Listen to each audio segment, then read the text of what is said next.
Hello student, welcome to CMJ Prakhar e learning platform. मैं हूं आपकी बायो एजुकेटर शिखा। Class 9 के बायो के chapter fundamental unit of life को कंटिन्यू करते हुए आज हम दो टॉपिक्स को कवर अप करेंगे। आज हम पढ़ेंगे सेल ऑर्गेनेल्स के बारे में, साथ ही साथ जानेंगे plant cell and animal cell के बारे में। So let's start.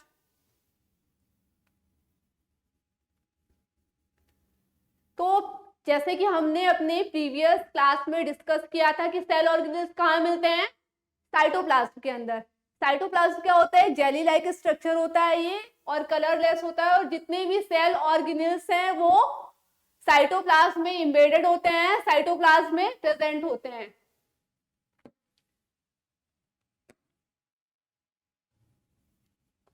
ये सारे सेल ऑर्गेनेल्स हैं, जैसा कि डायग्राम में आपको दिख रहा होगा। ये हो गया लाइसोसोम्स, ये हो गया गोल्गी बॉडी।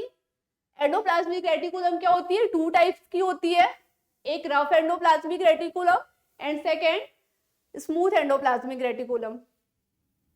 ये होती है प्लाज्मा मेम्ब्रेन और सेल मेम्ब्रेन, जिसके बारे में अपनी प्रीवियस क्लास में डिस्कस कर चुके हैं। देन ये हो गया माइटोकॉन्ड्रिया, गोल्गी बॉडी, न्यूक्लियस और न्यूक्लियोलस के बारे में भी हम अपनी प्रीवियस क्लास में पढ़ चुके हैं। ये माइटोट्यूबल्स एंड साइटोप्लाज्म के बारे में मैंने अभी आपको बताया, और ये हैं राइबोसोम्स। तो चलिए ये सारे सेल ऑर्गेनेल्स के बारे में वन बाय वन डिस्कस करते हैं। तो अब आते हैं अब अपने पहले सेल ऑर्गेनेल्स की ओर, जो कि माइटोकॉन्ड्रिया। माइटोकॉन्ड्रिया को सबसे पहले ऑल्टमैन ने डिस्कवर किया था। ये डबल मेम्ब्रेन इन्वेलप है, जो कि प्रोटीन और लिपिड से मिलकर बना होता है। अब किसी सेल में कितने माइटोकॉन्ड्रिया ये कैसे डिसाइड होगा? किसी सेल को जितनी एनर्जी की रिक्वायरमेंट होगी वहां पे नंबर ऑफ माइटोकॉन्ड्रिया उतने ही ज्यादा होंगे। फॉर एग्जांपल मसल सेल को ज्यादा एनर्जी की रिक्वायरमेंट है, उसको ज्यादा एनर्जी की नीड है, तो यहाँ पे नंबर ऑफ माइटोकॉन्ड्रिया। अब आते हैं अपने सेकेंड ऑर्गेनेल्स की तरफ, जो कि है एंडोप्लाज्मिक रेटिकुलम। एंडोप्लाज्मिक रेटिकुलम को सबसे पहले पॉर्टर ने डिस्कवर किया था।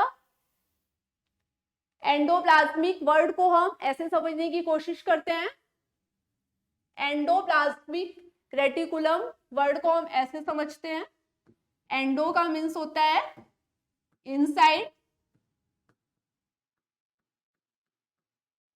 एंड रेटिकुलम का मतलब होता है नेटवर्क।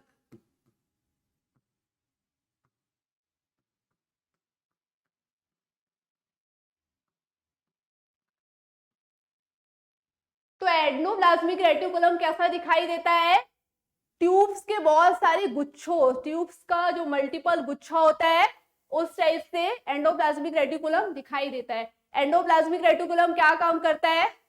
मॉलिक्यूल्स के एक्सचेंज का काम करता है, मैकेनिकल सपोर्ट का काम करता है, और साथ ही साथ प्रोटीन सिंथेसिस का भी काम करता है।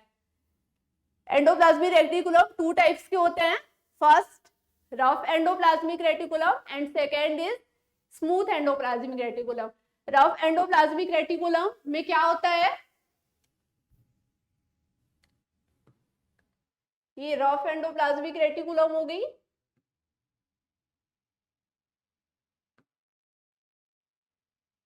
रफ एंडोप्लाज्मिक रेटिकुलम में क्या होते हैं? राइबोसोम अटैच्ड होते हैं,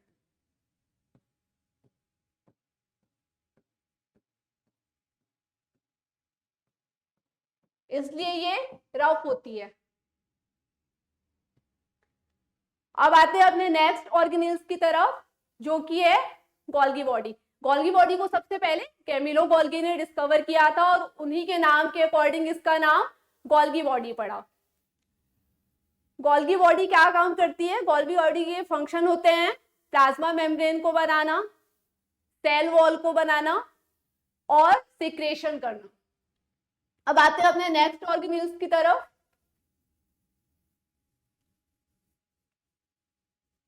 लाइसोसोम्स।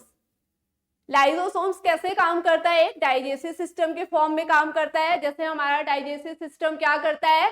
फूड को हमने इनटेक लिया माउथ के थ्रू, और हमारा डाइजेस्टिव सिस्टम क्या करेगा? उन्हें छोटे छोटे पार्ट्स में ब्रेक करेगा, देन डाइजेस्ट करेगा। ठीक उसी प्रकार से लाइसोसोम्स क्या करेगा?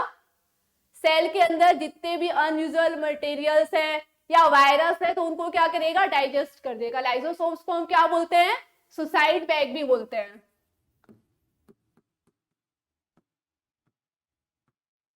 क्यों? क्योंकि इसमें जितने भी अनयूजुअल मटेरियल्स है जो सेल के लिए हार्मफुल है या कोई भी वायरस है तो ये क्या करेगा, इनको डाइजेस्ट कर देगा और सेल को क्या करेगा, प्रोटेक्शन प्रोवाइड करेगा। अब आते हैं अपने नेक्स्ट ऑर्गेनेल्स की तरफ जो कि राइबोसोम। राइबोसोम्स सेल में पाया जाने वाला सबसे छोटा ऑर्गेनेल्स है जो कि क्लियरली विजिबल नहीं होता। राइबोसोम्स का मेन फंक्शन क्या होता है, प्रोटीन सिंथेसिस करना। देन हम आते हैं अपने नेक्स्ट ऑर्गेनेल्स की तरफ जो कि है न्यूक्लियस। न्यूक्लियस क्या होता है, सेल का सबसे बड़ा ऑर्गेनेल्स है जो कि क्लियरली विजिबल होता है। इसको हम एक स्ट्रक्चर के थ्रू समझते हैं।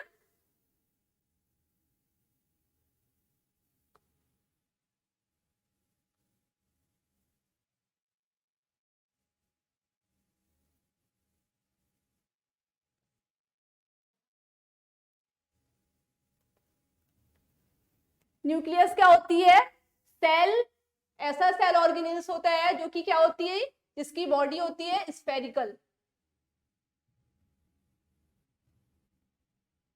ये हो गया न्यूक्लियस। न्यूक्लियस के अंदर क्या होता है, एक अदर स्फेरिकल बॉडी भी प्रेजेंट होती है जिसको हम क्या बोलते हैं, न्यूक्लियोलस।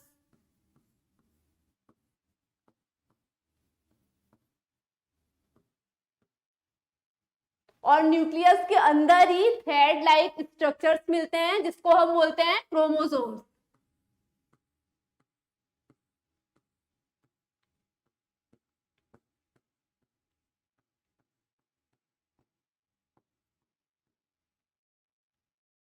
अब क्रोमोसोम्स की नीड किन सेल को होगी, वो सेल जिनको रेप्लिकेशन करना है, मीन्स अपनी नंबर ऑफ ग्रोथ को बढ़ाना है।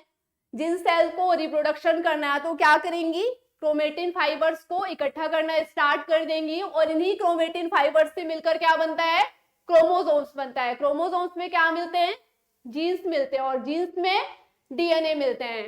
डीएनए क्या होता है, एक जेनेटिक फैक्टर होता है, जेनेटिक फैक्टर के फॉर्म में काम करता है जिससे कि कैरेक्टरिस्टिक्स एक जनरेशन से दूसरी जनरेशन को फॉरवर्ड होते हैं। तो ये डीएनए ही है जो डिसाइड करेगा कि हमारी आईज का कलर क्या होगा, हमारी स्किन का कलर क्या होगा और हमारे हेयर्स का कलर क्या होगा। तो न्यूक्लियस क्या है, बहुत ही इंपॉर्टेंट सेल ऑर्गेनेल्स है। अब आते हैं अपने नेक्स्ट टॉपिक की ओर जो कि है animal cell and plant cell. यहाँ पे animal cell and plant cell का डायग्राम दिया हुआ है। पहले हम समझ लेते हैं animal cell and plant cell क्या होती है। प्लांट सेल किसमें मिलेगी, प्रोकैरियोट्स ऑर्गेनिज्म में, और एनिमल सेल किसमें मिलेगी, यूकैरियोटिक ऑर्गेनिज्म में। प्लांट सेल में न्यूक्लियस क्या होगा, सिंगल मेम्ब्रेन होगा। In other hand animal cell में न्यूक्लियस कैसा होगा, डबल मेम्ब्रेन होगा। प्लांट सेल में डीएनए कहां मिलेगा, न्यूक्लियोलस के अंदर, एंड एनिमल सेल में डीएनए कहां मिलेगा, न्यूक्लियोलस के अंदर। अब आते हैं डायग्राम की तरफ और इस डायग्राम के थ्रू ही हम plant cell and animal cell में जो बेसिक डिफरेंसेस है उनको जानने की कोशिश करते हैं। अब ये यहाँ पे ये एनिमल सेल है एंड ये प्लांट सेल है और ये इसका क्या है, वैक्यूल है। तो पहले डिस्कस कर लेते हैं कि वैक्यूल क्या होता है। वैक्यूल जो एक स्टोरेज डिवाइस के रूप में काम करता है जो कि एक्स्ट्रा फूड एंड वाटर को स्टोर करने का काम करता है।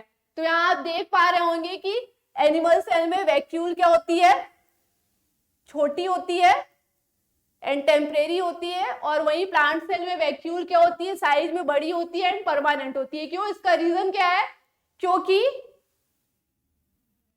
इसको इसी एग्जांपल के थ्रू समझने की कोशिश करते हैं। जैसे कि हमें जब भूख लगेगी तो हम क्या करेंगे, खाना कुक भी कर सकते हैं, ऑर्डर भी कर सकते हैं, बना भी सकते हैं, लेकिन प्लांट्स तो एक जगह से दूसरी जगह पे मूव नहीं कर सकते ना।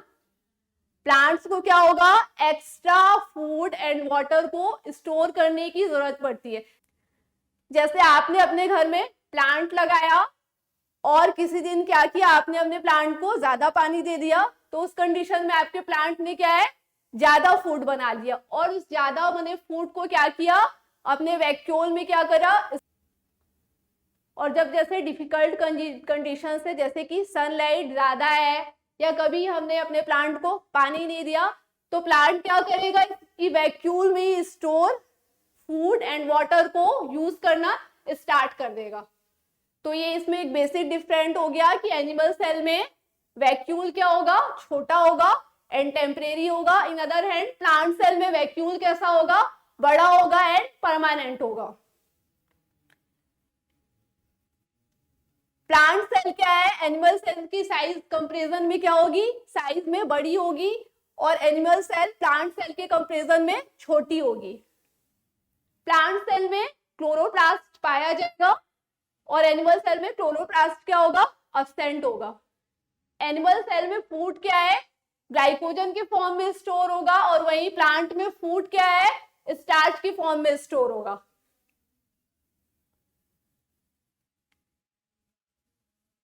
प्लांट सेल में प्लाज्मोडेस्माटा पाए जाएंगे, in other hand animal cell में प्लाज्मोडेस्माटा नहीं मिलेंगे। प्लाज्मोडेस्माटा क्या होता है, एक सेल से दूसरे सेल में एक नेटवर्क का काम करता है। प्लांट सेल में क्या होगा, डीएनए न्यूक्लियोलस के अंदर मिलेगा, in other hand animal cell में डीएनए कहाँ मिलेगा, न्यूक्लियस के अंदर मिलेगा। तो ये थे कुछ basic different animal cell and plant cell के बारे में।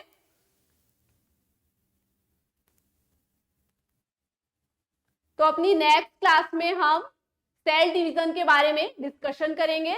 आई होप आज की क्लास आपको पसंद आई होगी। अगर ये वीडियो आपको पसंद आया तो इसे ज्यादा से ज्यादा शेयर करें, साथ ही साथ हमारे चैनल को सब्सक्राइब करना ना भूलें। तो मिलते हैं अपनी नेक्स्ट क्लास में।